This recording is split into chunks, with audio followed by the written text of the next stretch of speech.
মোহাম্মদপুরে যৌথ বাহিনীর পাল্টা গুলিতে নিহত 2। জুলাই গণঅভ্যুত্থানে নারী বিক্ষোভকারীদের নির্যাতন করেছে নিরাপত্তা বাহিনী ও আওয়ামী লীগ, মন্তব্য জাতিসংঘের। বেরিয়ে এলো এস আলমের লুটপাটের ভয়াবহ চিত্র। অন্তর্বর্তী সরকারের নিরপেক্ষতা নিয়ে মানুষের সন্দেহ ঢুকে গেছে, মন্তব্য আমির খসরু মাহমুদ চৌধুরীর। রাজনৈতিক দলে যোগ দিলে বৈষম্য বিরোধী ছাত্র আন্দোলনের পথ ছাড়তে হবে।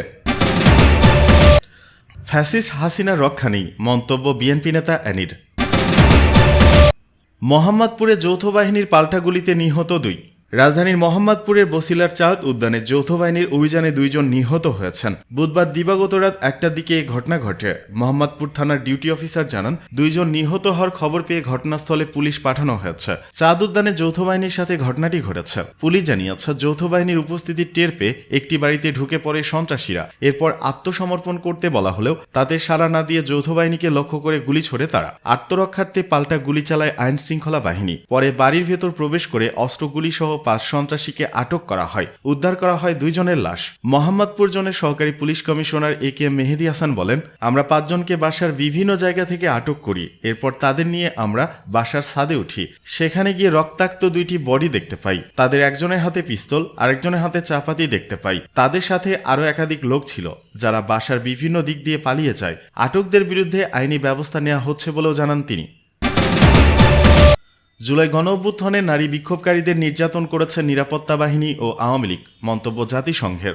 জাতিসংঘের মানবাধিকার কার্যালয়ের সাম্প্রতিক প্রতিবেদনে বলেছে, জুলাই অভ্যুত্থানের সময় রাষ্ট্রীয় নিরাপত্তা বাহিনী এবং সশস্ত্র আওয়ামী লীগ সমর্থকরা আন্দোলনে অংশগ্রহণ ঠেকানোর জন্য মেয়েদের ও মহিলাদের যৌন নির্যাতন করেছিল। জাতিসংঘের মানবাধিকার বিষয়ক হাই কমিশনারের কার্যালয়ের তথ্য অনুসন্ধান প্রতিবেদনে বলা হয়েছে, মহিলা বিক্ষোভকারীদের উপর শারীরিক আক্রমণ প্রায়শই মুখ, বুক, শ্রোণী এবং নিতম্বের মতো নির্দিষ্ট শরীরের অংশগুলো লক্ষ্য করে করা হতো। কারণ অপরাধীরা কেবল ব্যথা দেওয়ার জন্যই নয়, বরং স্পষ্টতই নারীদের তাদের লিঙ্গের ভিত্তিতে অপমানিত ও অবমাননা করার চেষ্টা করেছিল। সংস্থাটি গত 12 ফেব্রুয়ারি জেনেভা অফিস থেকে 2024 সালের জুলাই ও আগস্টের বিক্ষোভের সাথে সম্পর্কিত মানবাধিকার লঙ্ঘন ও নির্যাতন শীর্ষক তথ্য অনুসন্ধান প্রতিবেদন প্রকাশ করেছে। প্রতিবেদনে বলা হয়েছে যে নারী প্রতিবাদকারীদের লক্ষ্য করে সহিংসতা প্রায়শই লিঙ্গভিত্তিক ছিল, যা বিশেষভাবে নারী ও মেয়েদের বিরুদ্ধে পরিচালিত অপমানজনক ধরনগুলোকে প্রতিফলিত করে। পর্যালোচনায় দেখা গেছে যে অপরাধীরা নারীদের অংশগ্রহণকে বাধাগ্রস্ত করার, আন্দোলনের মধ্যে নারী নেতৃত্বকে দুর্বল করার এবং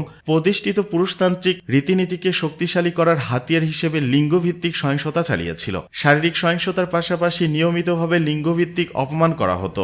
মহিলা বিক্ষোভকারীদের প্রায়শই নানা ধরনের অন্যান্য অবমাননাকর শব্দ যেমন বেশ্যা, মাগী এবং পতিতা বলে উল্লেখ করা হতো।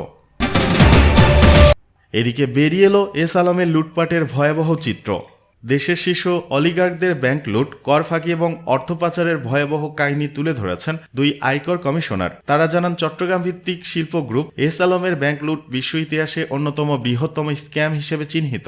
এছাড়াও এসব অপরাধে ব্যাংক কর্মকর্তাদের সহায়তা এবং এখনও চলমান সহযোগিতার বিষয়ে বিস্তারিত বর্ণনা করেছেন তারা। বুধবার রাজধানীর আগারগাঁয়ের রাজস্ব ভবনে আয়কর গোয়েন্দাদের কর্মশালায় এসব বিষয় উঠে আসে। এছাড়া তারা সতর্ক করেছেন যে রাজনৈতিক শক্তি ক্ষমতা এলে অলিগার্করা আবারও অবৈধ উপায়ে সম্পদ সংগ্রহের পথ খুঁজে নেবে। এস আলম একাই দখল করে নিয়েছেন অর্ধ ডজনেরও বেশি ব্যাংক ও আর্থিক প্রতিষ্ঠান। এসব প্রতিষ্ঠানের মাধ্যমে তিনি কোটি কোটি টাকা লুট করেছেন, যার বড় অংশ চলে গেছে অজানা স্থানে। বর্তমানে NBR এর কেন্দ্রীয় গোয়েন্দা সংস্থা CIC এই গ্রুপের বিরুদ্ধে কর ফাঁকি ও অর্থ পাচারের তদন্ত করছে।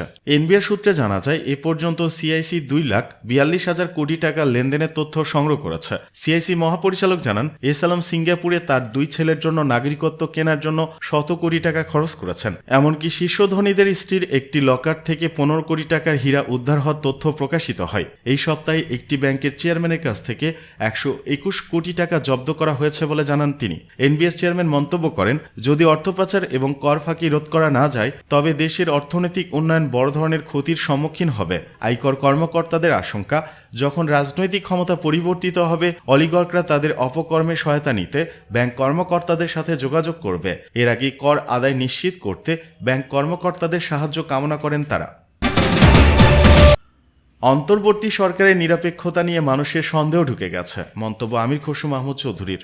সংস্কারের গল্প বলে সময় ক্ষেপণের সুযোগ নেই বলে মন্তব্য করেছেন বিএনপির স্থায়ী কমিটির সদস্য আমির খসরু মাহমুদ চৌধুরী। তিনি বলেন, নতুন নতুন যেসব কথা শুনছি, কখনো বলে আনুপাতিক হারে নির্বাচন, কখনো স্থানীয় সরকার নির্বাচন, এরপরে জাতীয় নির্বাচন, তারপর তারা সংস্কার করে যাবে, শেখ হাসিনার বিচার শেষ করে যাবে, এ সমস্ত কথা বলার সুযোগ নেই। তাদেরকে সেই জায়গায় সেই দায়িত্ব কেউ দেয় নাই। বুধবার বিকেলে নোয়াখালীর মাইজদির জেলার জসকোট সড়কে আয়োজিত সমাবেশে তিনি এসব কথা বলেন। তিনি অন্তর্বর্তী সরকারের উদ্দেশ্যে বলেন, আপনাদের নিরপেক্ষতা নিয়ে মানুষের মনে সন্দেহ ঢুকে গেছে। আপনাদের কথাবার্তায়, আপনাদের উপদেষ্টাদের কথাবার্তায় মনে হয় তারা কোনো একদিকে ঝুঁকে যাচ্ছে। সেই সন্দেহের উদ্বেগ যদি হয় বাংলাদেশের জনগণের কাছে, আপনাদের আর কোনো গ্রহণযোগ্যতা থাকবে না। এদেশ পরিচালনা করতে হলে জনগণের ম্যান্ডেট নিতে হবে। সমসাময়িক রাজনীতির প্রসঙ্গ টেনে তিনি বলেন, যারা দীর্ঘায়িত করে লাভবান হচ্ছেন তাদেরকে বলছি, আপনারা মনে করছেন আপনারা এই সরকারের একটা অংশ হয়ে গেছেন। এই সরকারকে যতদিন রাখা যাবে ততদিনই আপনারা লাভবান থাকবেন, সরকারের অংশ হয়ে থাকবেন। এটা হওয়া সম্ভব না। যারা ক্ষমতা দীর্ঘায়িত করার প্রক্রিয়ার মধ্যে ঢুকেছেন তাদেরকে বলছি, পরিষ্কার করে সেই যেই হোক তাদের সেখান থেকে বেরিয়ে আসতে হবে। রাজনৈতিক দলে যোগ দিলে বৈষম্য বিরোধী ছাত্র আন্দোলনের পথ ছাড়তে হবে। রাজনৈতিক দলে যোগ দিলে বৈষম্য বিরোধী ছাত্র আন্দোলনের পথ ছাড়তে হবে বলে জানিয়েছেন সংগঠনটির সমন্বয়ক রিফাত রশিদ। বৃহস্পতিবার দিনগত রাতে বৈষম্য বিরোধী ছাত্র আন্দোলনের সম্মিলিত বেসরকারি বিশ্ববিদ্যালয় শাখার আত্মপ্রকাশ উপলক্ষে আয়োজিত সংবাদ সম্মেলনে তিনি এই কথা জানান। পরে বৈষম্য বিরোধী ছাত্র আন্দোলনের সমন্বিত বেসরকারি বিশ্ববিদ্যালয় শাখার তালিকা প্রকাশ করা হয়। রিফাত রশিদ বলেন, বৈষম্য বিরোধী ছাত্র আন্দোলন কখনো একটি রাজনৈতিক দল বা সংগঠন হয়ে উঠবে না। এটি অরাজনৈতিক সংগঠন হয়ে থাকবে। এটি একটি আমব্রেলা সংগঠন। এটি রাজনৈতিক পরিসর নির্মাণে কাজ করবে। তিনি বলেন, আমরা প্রথম থেকে একটা কথা বলে আসছিলাম যে বৈষম্য বিরোধী ছাত্র আন্দোলনের নেতৃত্বে একটি নতুন রাজনৈতিক দল সংগঠিত হচ্ছে। বৈষম্য বিরোধী ছাত্র আন্দোলন বাংলাদেশে নতুন রাজনৈতিক পরিসরও গঠন করতে চায়। তারই একটি পদক্ষেপ নতুন রাজনৈতিক দল। তিনি আরো বলেন, আমরা একটা কথা স্পষ্ট করে দিতে চাই, যারা এই সরাসরি নতুন রাজনৈতিক দলে যোগ দিতে চান তাদের বৈষম্য বিরোধী ছাত্র আন্দোলনের তালিকাভুক্ত পদ থেকে সরে গিয়েই সেটা করতে হবে। ফ্যাসিস্ট হাসিনার রক্ষা নেই, মন্তব্য বিএনপি নেতা আনির।